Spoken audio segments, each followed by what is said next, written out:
Assalamu alaikum, barkamu da sake saduwa da ku a cikin wannan shirin wanda ƙungiyar Wambai Writers Association ce ta ɗauki nauyin kawo muku. A yau ina ɗauke da wani sabon littafi mai suna ƙaddara ta, wadda ni Khadija Muhammad Shaban ce na rubuta, kuma insha Allahu yanzu zan karanto. Shafi na 1. Misali karfe 1:30 na dare, Samira ta tashi da wani matsanancin ciwon kai wanda ya haddasa mata da zazzabi mai zafi. Juyi kawai take akan makeken gadon da yake manne a bangon ɗakin.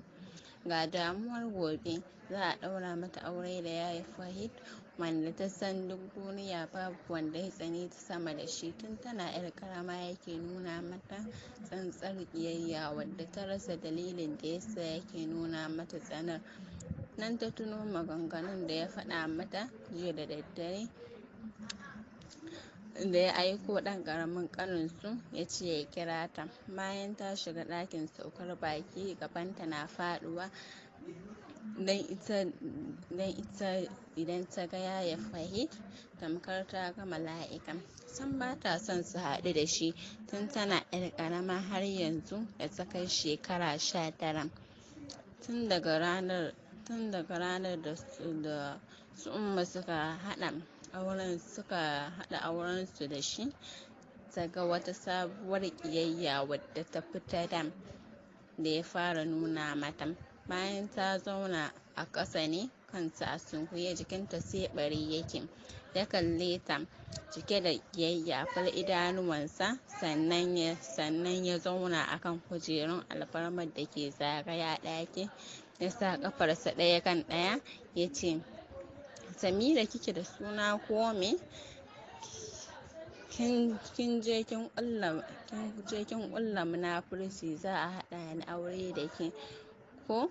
To ki tabbatar da cewa ƙyamar kar ma ki taɓa sawa a ranki wai ni Fahid zan ɗauke ki a matsayin matata, don ni kamar baiwata na ɗauke ki.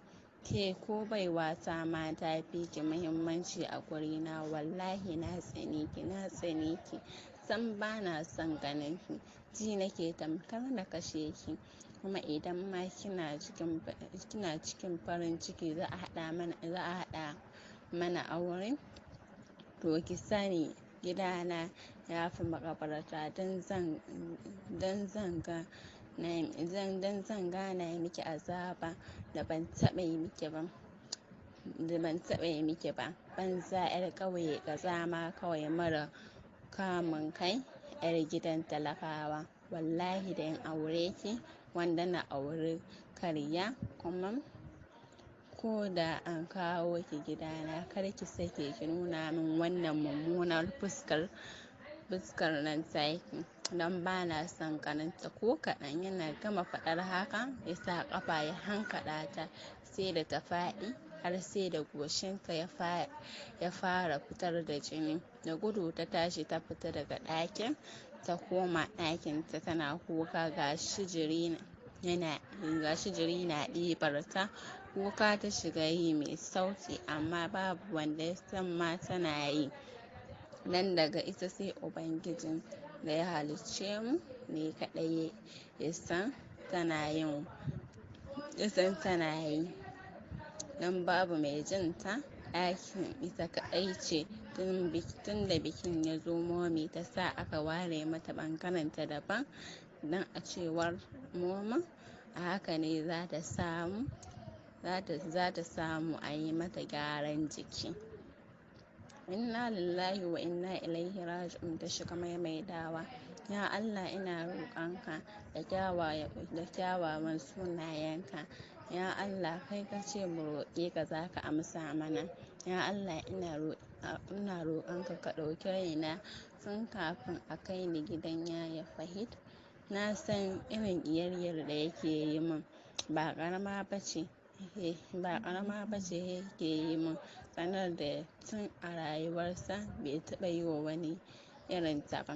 A kullum maganarsa ɗaya ce, idan har suna magana da wani akan ya rage yi min irin wannan ƙiyayya, ya ce ya tsani Samira tsanar da bai taɓa yi wa wani ko wata a rayuwarsa ba. To, a nan zan tsaya, sai ku dakace ni a shiri na gaba insha Allah, inda zan ci gaba da karanto muku wannan ƙayataccen littafin. Da Allah